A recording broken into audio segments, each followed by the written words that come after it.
Добро вечер, почитувани. Го следите отвореното студио на Еден телевизија. Јас сум Јадранка Костова, уредник секој петок во овој вечерен дел од отворената програма, а мој прв гостин вечерва е доктор Александра Грозданова, професор на фармацевскиот факултет, но вечерва во својство на прв човек на Националниот комитет за имунизација. Добро вечер. Добро вечер. Поводот да не правам долги најави, да тргнеме е фактот дека пред 3 месеци и некој ден беше прогласена епидемија од мали сипаници или морбили на територијата на град Скопје. Јавноста беше многу вжештена и пред тие денови и после, особено кога се јавија, се зголемуваше бројот на болните, па имаше и смртни случаи. И некако мислам дека последниве месец-два како да исчезна темата од јавноста, а епидемијата уште е на сила. Ево тек. Со се епидемијата е и мерката која разбранува дел од родителите, тоа е забраната во градинките да примаат невакцинирани деца. Но да почнеме со конкретни податоци. За овие 3 месеци, колкава е бројката или колку од денот на прогласување на епидемија до денеска е зголемен или намален бројот на заболените од морбили? Добро вечер, благодарам за поканата. Како што рековте, во својство на председател на Комитетот за имунизација, еве да изнесеме и некакви податоци во однос на тековната епидемија со морбилите. Некаде кон крајот всушност на декември, почетокот на јануари се појавија првите случаи на епидемија, на мини епидемија во Радишани. Од тогаш до сега, јас денеска ги добив податоците од Институтот за јавно здравје. Во овој период се вкупно регистрирани 835 случаи на мали сипаници, од кои што 619 на територијата на град Скопје. Покрај прогласување на епидемија на ниво на град Скопје, се прогласи епидемија и во Куманово, и во Тетово, и во Струга, заради тоа што и таму бројките на заболени со морбили се релативно високи. Зошто расте толку бројот на заболени од мали сипаници? Дали само таа мерка е забрана на носење на децата во градинка невакцинирани?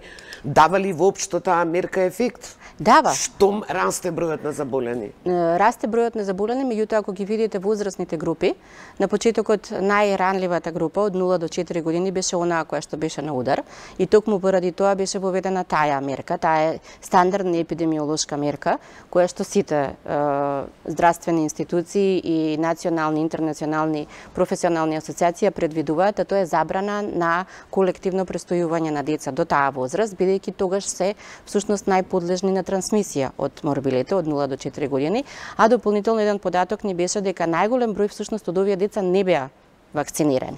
И тој тренд се движеше некаде до февруари, сега веќе се зголемува бројот на постарите, значи над 30%, еве колку што ги гледам бројките тука, 344 од овие пациенти се на возраст над 30 години, кои што се, ние тоа го велиме, со непознат вакцинален статус, односно... Што значи тоа непознат? Тоа значи дека немаат потврда дали биле вакцинирани, наједноставно кажано, немаат во нивните здравствени картони потврда, запис дека биле вакцинирани, ниту па знаат дали ја прилежала болеста како морбили. И па каде е пропуста тука во системот? Како може да не се знае? Така, па добро, тоа знаете како, затоа што вакцината за морбили во Република Македонија, оваа МРП вакцината, комбинираната е од рубеола и од паритит, е воведена од 82 година наваму, значи генерациите претходно не биле вакцинирани или биле вакцинирани само со единични дози од морбили.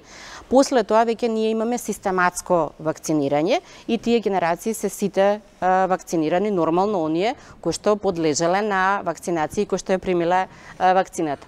Проблемот всушност се јави со епидемијата затоа што ние веќе ги гледавме бројките со намален опфат на вакцинација, што значи дека ние веќе имавме последните 3 години тренд на одбивање конкретно на оваа вакцина. На што се должи тоа? Се должеше на повеќе фактори. Веднаш ќе ви кажам, 90-ти години во UK и во Англија излезе еден труд контроверзен од еден познат научник Викфилд, кој што покажа некаква научна спекулација всушност искочи помеѓу оваа вакцина и аутизмот, за да потоа се види дека всушност за тоа стоја други интереси лични. Тој лекар беше дисквалификуван, да, беше одземена. Да, но тој имал, колку што јас читав, аплицирано за вакцина за мали сипаници. Друга, така. Значи, имал интерес во тоа и примил така. некои пари. Но знаете како во научната јавност кога една теза ќе влезе, тоа е многу потешко така да потоа го демантирате. Сега години наназад, десетина години наназад, бидејќи оваа состојба со епидемија не е само нешто што се случува во Македонија. Да, и регионално го имаме, меѓутоа и во моментот еве во Њујорк имате висок стапка на епидемија и прогласија иста епидемиолошка метода. Светски тренд е тој отпор против вакцините. Светски тренд со тоа што морам да ви кажам, западноевропските земји и високо развиените земји го надмина, предпоставувајќи веќе добивајќи ги бројките што тоа значи невакцинирана популација. И ги превземаа сите овие мерки кои што сега условно ние ги превземаме, колку и да тоа не се популарни популистички методи, тие даваат ефект. Всушност сакате да кажете да не беше забранава во градинкиве, ќе имаше многу поголем број заболени. Нешто сакам да кажам, туку тоа податоците покажуваат. Ние од кога ја воведовме оваа мерка за забрана на епидемија, почна се намалува бројот на децата кои што се инфицирани. Ова што ви го кажам. Имате увид во тие градинки? Апсолутно, каде ги имаме бројките. Каде што имало претходно заболени, а сега има забрана. Ние во моментов немаме во градинките морбили. Токму поради таа мерка. Ние во моментот во градинките одат деца кои што се вакцинирани со морбили и во градинките немаме јавено случај на дете со морбили.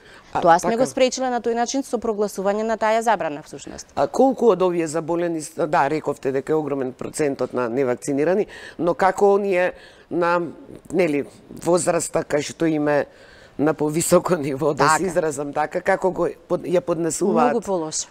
Еве, во моментот ние овие неколку дена и контактиравме со инфективна клиника. Најголем дел од случаите кои што се навистина сериозни и кои што имаат, да не кажам, и смртоносни компликации, кои што може да бидат се на респиратор, се токму од возрастната популација, не се децата. За жал, трите смртни случаи беа токму на деца кои што не беа вакцинирани. Затоа што родителите не сакале или имале некакви и едното и другото. Болест? Има коморбидитети, односно има други болести кои што не им дозволувале да бидат вакцинирани и токму заради тоа е целта всушност да разберат и населението. Ние ги вакцинираме со цел да направиме така наречен колективен имунитет. Знаете, на тој начин се заштитувате себе си, меѓутоа ги заштитувате и оние кои што не може да ја примат вакцината. Вие имате деца со автоимуни заболувања, имате деца со трансплантација, со хематолошки заболувања, кои што не може да ја примат вакцината, но сите околу него, ако се вакцинирани, тоа дете ќе биде заштитено. Нема да го прими вирусот од морбили. Така, но има реакција пред 2 недели, јас имав овде разговор гостин, адвокат кој застапува 30 на родители кои бараа времена мерка од судот токму за се укине меркава нивните деца да бидат да не бидат примени во градинките, се повикува на законот за детска заштита, така мислам дека е тоа дискриминација на децата врз база на медицински некаков статус. Сега не сте правник вие, но сакам да укажам на одредени работи кои ги споменуваше, кои ми се сосема логични. Децата можеби нема да бидат примени во градинка, но тие деци да одат по игротеки, одат, се движат и не се изолирани. Така е. Државата може да влие во институциите, кои што се под нејзина Да, но во школа не важи забраната. Во школа не важи забраната, меѓутоа сега мерките што ги предвидуваме, всушност и моменталната законска регулатива ќе нас значи еве во законот за здравствена заштита и заштита од инфективни заболувања, од заразни болести, во член 33 ви вели дека вакцинацијата е задолжителна и за градинките и за основните училишта. Ние сме свесни дека сето ова се случува токму поради тие пропусти, што ние сме имале невакцинирани деца и во градинките и во училиштата. Јас ја слушнав изјавата од родителите, првенствено сочувствувам со нив како родител. Секој сака да го заштити детето и драго ми беше што слушнав дека тие не се против вакцините, туку само им се потребни повеќе информации. За жал, можеби можеле да се обратат на правото место за повеќе информации. Дополнително составот на вакцините што тие го кажуваат, календарот и слично, тоа се јавно достапни и транспарентни информации. Да, но постои генерално кај луѓе и кај граѓани недоверба и во системот, и во здравствениот систем. Долго време ние имавме една состојба на недоверба во сите здравствени политики и тоа се рефлектира. Овие состојби не се од пред година, дена или две. Ние трендот на опаѓање го следевме, ниту па родителите родителите, мора да кажеме, ние како здравствени работници да понесеме одредена одговорност, ги оставивме сами да ги донесуваат одлуките за кои што искрено не се едуцирани да донесуваат одлуки. Слушнав еден од родителите викаат да одлучам јас кога сакам да го вакцинирам детето. Тој календар на имунизација многу сериозно се прави врз база на тоа што значи имунитетот на детето. Првата вакцина на која возраст е? На нулти ден, кога се раѓа двете вакцини, се за БСЖ вакцината за туберкулоза и за хепатит. Таму имаме, знаете колку? Добро, родителите не знаат дека децата колку и да се против вакцините. Тоа се новороденчиња, тоа се новороденчиња и ние за хепатит Б и за БСЖ имаме 99,8, 99%, тоа се буцкаат во родилиштата, онемо каде што се пораѓаат. Потоа, интересно е што родителите со тек на време, овие, да велиме, кои што имаат задршка во однос на вакцините, пак ќе кажам, ние во принцип немаме проблем со класичните антиваксери. Иако и тоа лоби има некаков удел во оваа ситуација, но имаме највеќе со родители кои што мислат дека едноставното пребарување по интернет и добивање на информација од различни форуми ќе им ја објасни имунологијата и концептот на вакцинација и ќе сватат колку се штетни вакцините и каков состав имате. И државата, министерството, вие како комитет морате многу повеќе да сигурно, тоа го прифаќаме. Бидете присутни во јавност и да објаснувате. Точно, затоа сме тука вечерва. А не може само да се обвинат социјалните мрежи. Апсолутно, затоа и рековме, ние долго време најверојатно не бевме доволно артикулирани како што беа достапноста до информациите, знаете. Затоа и се зачудив кога рекоа не знаеме со кои вакцини. Ние од минатата година на вебсајтот и на Министерството за здравство и на Комитетот за имунизација се јавно достапни кои се производителите на вакцините. Точно во регистарот на лекови може да го видите составот на вакцините и тие велат не можеме да ги најдеме тие информации. Дополнително можеле да пратат едно барање до комитетот, ние континуирано одговараме дури на поединечни. Од единечен родител кои се вакцините со което е право на секој родител да го поддржувам да знае своето дете со што го вакцинира. И сега кога беше состојбата со морбили, дававме нови да ги видат вијалите, да ги прашаат превентивците со што буцкаме и слично. Енигма ми е, ако не имаме задолжителна вакцинација, зошто имаме волкав процент или тренд на невакцинирани? Ако е нешто задолжително, задолжително е најверојатно следува и казна. Така и овде пишува во одредбите соодветно пишува. Каде е пропустот? Најверојатно во техничко-административниот дел дека тие потврди што се бараат во градинка и во училиште се носат или не се носат, се земаат како сериозен документ при поднесување за апликација, инаку верувајте дека никаде во свет вие детето не можете да го запишете во државни институции, доколку еден од документите што го носите е задолжително имунизацијскиот картон. Почнувајќи од најраната возраст. Сите држави кога почнуваат да ги користат бенефитите на институциите од државата, нормално е дека државата ги заштитува, има одговорност да го заштити детето.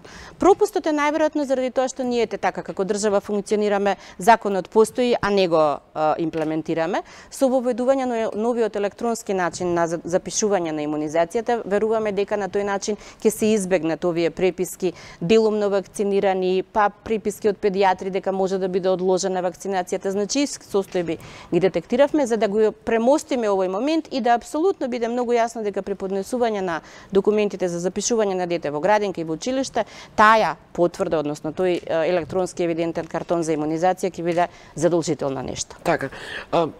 Според некои податоци што ги читав и во европскиве земји, со ваквите антиваксерски движења, искоренети болести, така е, повторно се појавуваат. Така е. Значи, сега на некој начин алармира и Светската здравствена организација и сите. Така. Но како да се објасни на граѓаните што е користа од вакцините? Бенефитот од вакцините. Бенефитот. Еве веднаш прво ќе ви кажам, ние на овие простори 6 децении, 60 години се вакцинираме.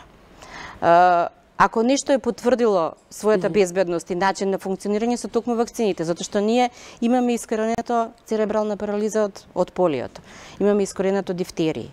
Пертусисот, верувајте, ги погледнав бројките сега.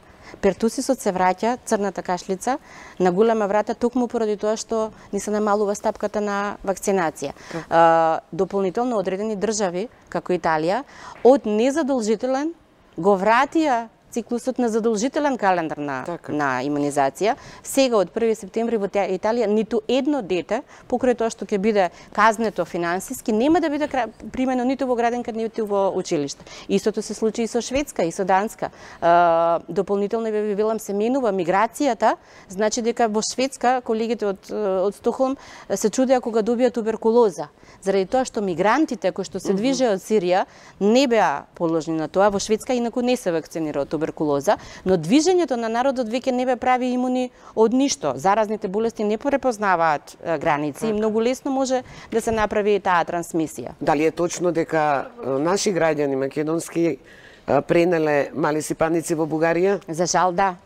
Ни потврди и од Бугарското Министерство за здравство, во текот на зимскиот распушт, неколку семејства наши што представувале во туристичките центри скијачки во Боровец и во Банско, конкретно беше во Банско, беа оние кои што преку граница условно ги однесоа морбилите. Но тоа беше и за очекување. Ние минатото лето, во 2018 соседна Србија, имаше 5000 случаи, повеќе од 5000 со морбили, имаше 19 смртни случаи. И ние тогаш алармиравме и велевме. Знаете, нас не неколку километри на делат со границата и трансмисијата и движењето на народот е едноставно дека нормално ќе се донесат. Кога тоа го кажавме, бевме несериозно сватени, морам да кажам. Кога почна епидемијата, рековте прогласија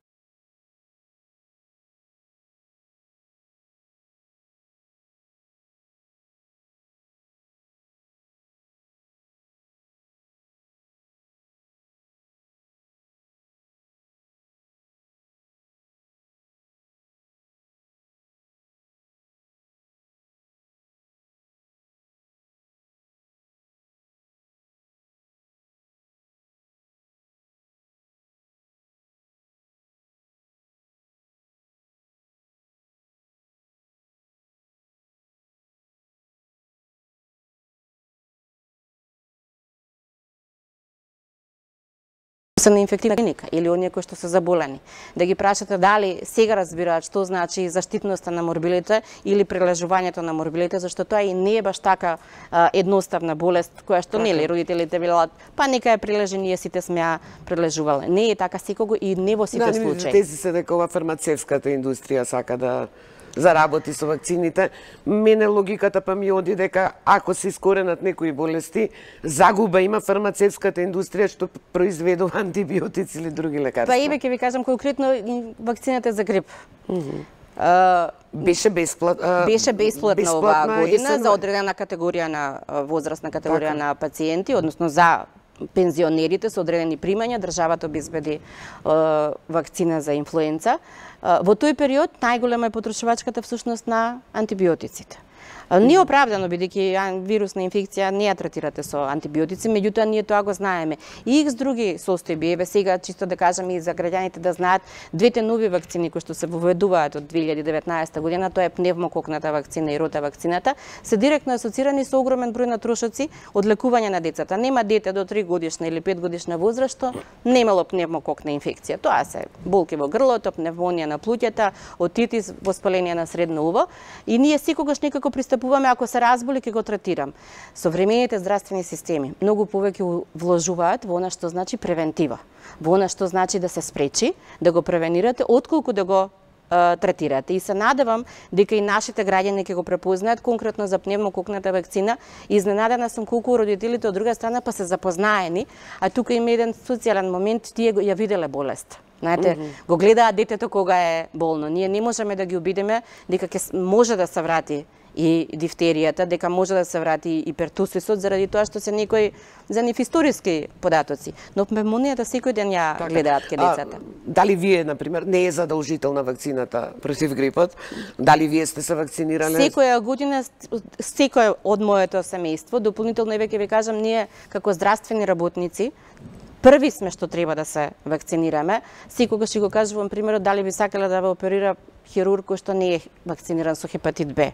Например, ако сте вие пациент да се ставите во другата ситуација или да одите на стоматолог, каде што можеби и лекарот не е вакциниран. И тие се тие придобивки. Ние конкретно од кога воведовме хепатит Б вакцината во редовниот календар на имунизација, ние веќе немаме така наречена жолтица. Порано по родинките по училиштата ние имавме огромен број на жолтица. Имавме деца од хемофилус инфекција секоја година. Бројките го кажуваат тоа.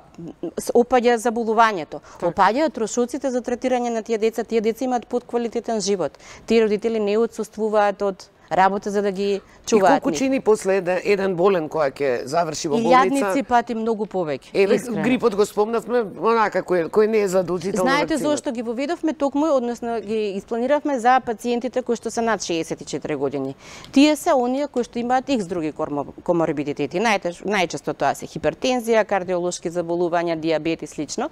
Кога еден таков пациент ќе добие инфлуенца, ќе добие грип, тој всушност може дури и смрт да доживее заради грипот, заради болеста која што има, или да престојува на клиниката за кардиологија месец дена, каде што ќе го чини X здравствениот систем, X илјадници евра, версус вакцината која што државата му ја даде бесплатно. И сега интересно е пензионерите па прифатија и гледате секоја година ние имаме се поголемо барање на тие вакцини, затоа што тие гледаат, ја лани не добив грип, да, ама дел од нив се сомневаа веројатно чиме ова бесплатно од државата. Да, тоа е нашето. Сигурно е нешто неквалитетно. Сигурно е нешто неквалитетно, да. Верувам дека треба да бидеме потранспарентни. Околу квалитетот посебно. Ние имавме 2011, ако не се лажам, прогласена епидемија од морбили. И добро, што преземавме тогаш? Истите мерки беа на важање, дури тогаш се вакцинира и децата под една година, истата мерка што и сега беше во Скопје. Ама имаме пауза од не знам колку години, повторно се јавува. Значи циклусот на појава на морбили се јавува, меѓутоа имат изолирани случаи, имавме во меѓувремено и други изолирани, во Дебар 15-16, тоа се нормално инфективни состојби, но овие бројки се алармантни. Алармантни се да имате 3 смртни случаи, повторно ќе кажам. Тие деца доколку биле вакцинирани, тие самите или оние околу нив, тие би биле заштитени во моментот. Така. Мерките што се превземаат, мислам дека се во прав чекор и треба да разговараме. Апсолутно сме тука да разговараме со родителите, ги сваќам дека имаат прашања. Вчера еве видовме иницијатива 129 потписи има доставени до законодавниот дом каде што се бара измена на законската одредба да не бидат задолжителни нели вакциниве, а некако многу отсечно министерот Венко Филипче реагираше дека нема шанси. Зошто? Сите препораки што ги имаме добиено, затоа ви кажав, Италија во моментов всушност ги трпи последиците на флексибилноста која што имаше со години. Па после чинам 6 или 7 години повторно го враќа задолжителниот календар сега. Ценам дека треба да се учиме повеќе на искуствата на оние кои што тоа го поминале. Ние одличен опфат на имунизација. Ние бевме држава која што се дичеше со својот механизам на заштита на популацијата од вакцинацијата за да дојдеме во ваква состојба. Пак ќе кажам, мислам дека родителите не сваќаат, односно се збунети од непроверени информации. Сега достапноста на интернетот и на социјалните мрежи и ова што рекоа за квалитетот и безбедноста. Обратете се до нас. Комитетот одговара, како што реков, на секое писмо од родителите. Вие одговарате, и вие треба да бидете многу поприсутни во јавноста. Ние верувајте дека ова што го правиме, да, свесни сме дека има одговорности во нас. И педијатрите, и ние, и сите здравствени работници треба да бидеме директни промотори на тоа. Ние сами од себе треба да почнеме. Тука сме, како што гледате, добар дел од овие работи и ги сработуваме. Се обидуваме да покажеме вакцинацијата функционира. Значи, гледајте, 91,9%, 92% од децата кои што биле заболени се невакцинирани. Имате ли поголема потврда за тоа? Јас мислам дека одговорна и државата. Ако имате задолжителна вакцинација и да ви се случува толкав процент на добро се ове од заболениве, но сепак тоа се бројки на невакцинирани деца, некој не си ја завршил совесно како што треба врската. Министерството за образование, ние и во февруари 2018 само што се вративме од еден министерски самит, рековме дека нема да идат градинки и школи. Министерството за образование рече уставно право е на секој дете да оди во училиште. Се слагам апсолутно. Всушност има законска коализија на неколку различни закони кои што се во коализија. Сега е формирана една работна група помеѓу Министерството за труд и социјала, по чија надлежност се градинките, Министерството за образование и Министерството за здравство, да најдеме модул сите ние како тоа да го профункционираме. Затоа што споменувавте и дека постојат држави каде што обавезно се бара картонот вакцинален. Верувајте, дури и во држави, еве Германија, Холандија, не се облигаторни, значи не се задолжителни. Но вие не можете да запишете дете во државно училиште, велам, или да го користи бенефитот на здравственото осигурување доколку детето е невакцинирано.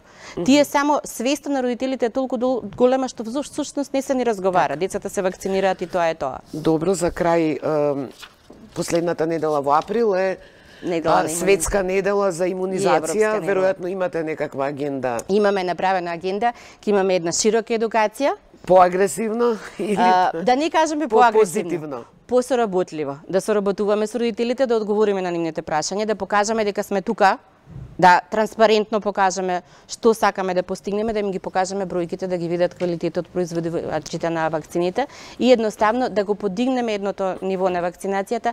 Вакцинацијата и имунизацијата е здравствена култура на секоја современа држава и тоа секогаш ќе го потврдуваме, треба да го разберат и граѓаните тоа. Професор Грозданова, ви благодарам што бевте гостин во овој дел од отвореното студио. Се гледаме ние за неколку минути во Централниот дневник. Пријатно до тогаш.